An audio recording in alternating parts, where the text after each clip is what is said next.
Boa noite, meu nome é Daniele Milhome, eu sou acadêmica do curso de Direito, venho tratar com vocês aqui referente à disciplina Direito Empresarial sobre a temática títulos de crédito.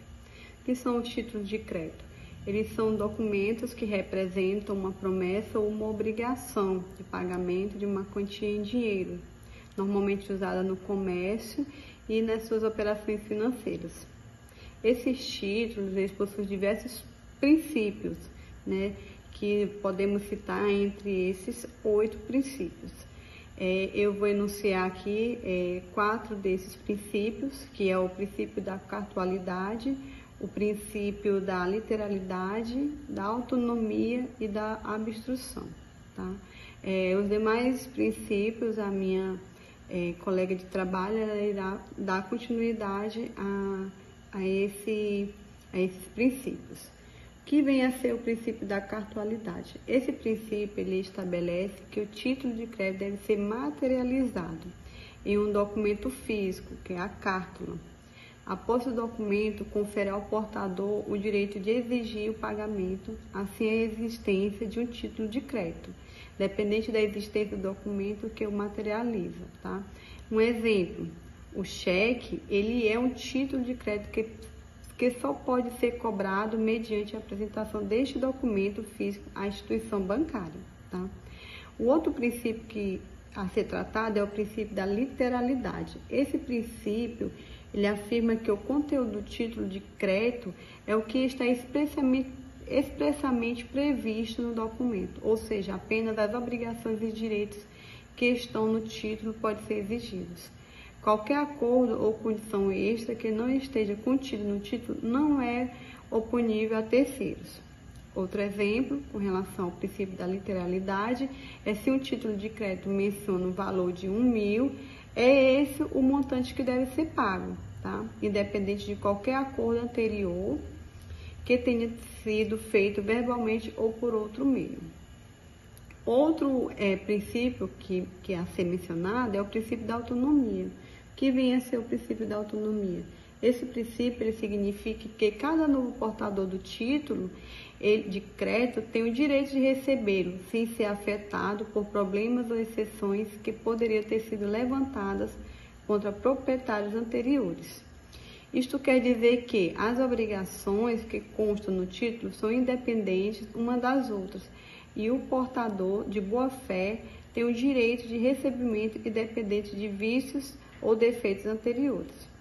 Exemplo: se uma pessoa recebeu um cheque como pagamento por uma dívida e esse cheque for repassado a um terceiro, o novo portador poderá exigir o pagamento, ainda que a relação original tenha algum problema. O próximo princípio é o princípio da abstração. Esse princípio está relacionado à independência do título de crédito em relação ao negócio que o originou. Ou seja, a obrigação decorrente de um título de crédito independe do contrato ou da operação econômica que o gerou.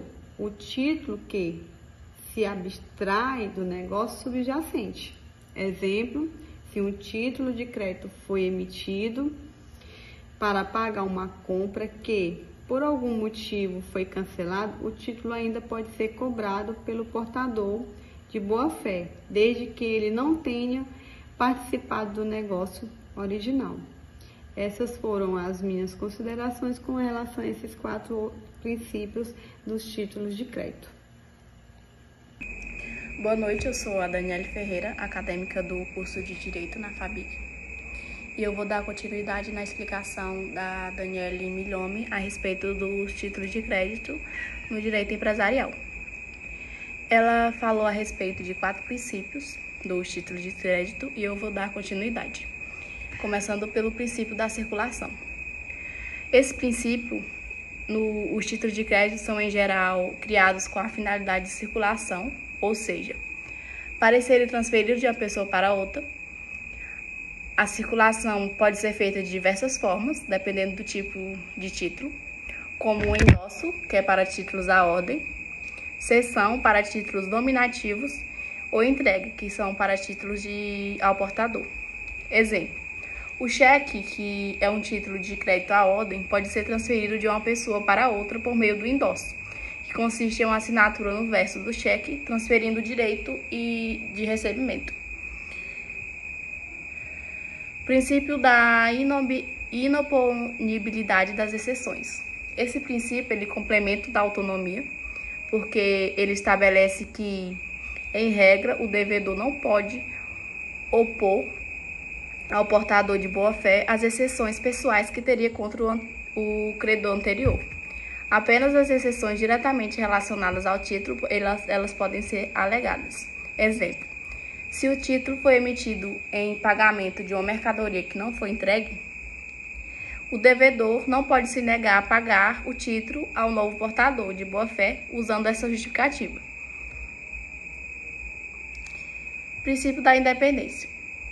O princípio da independência afirma que, no caso de um título de crédito que envolva mais de uma obrigação, cada obrigação é independente entre si.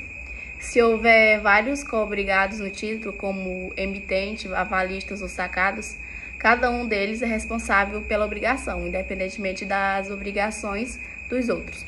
Exemplo: em uma letra de câmbio, se o sacado não pagar o endossante, o avalista ainda pode ser acionado para o pagamento, independentemente de qualquer relação entre eles.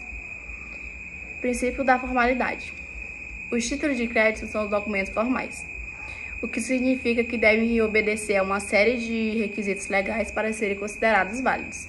Se esses requisitos não forem atendidos, o documento ele não terá validade como título de crédito. Exemplo: para um cheque ser válido, ele deve conter elementos como a ordem de pagamento, a assinatura do emitente, o valor e a data, e se faltar algum desses elementos, ele não será considerado válido. Concluindo, os princípios de créditos servem para garantir segurança e eficiência das transações comerciais e financeiras. Eles estabelecem também regras claras à emissão, circulação e execução desses documentos, protegendo tanto os credores quanto os devedores e incentivando a confiança no uso desse meio de pagamento. O cumprimento dos princípios assegura que os títulos de crédito possam desempenhar seu papel fundamental na economia, facilitando a circulação de riqueza e o financiamento de atividades econômicas.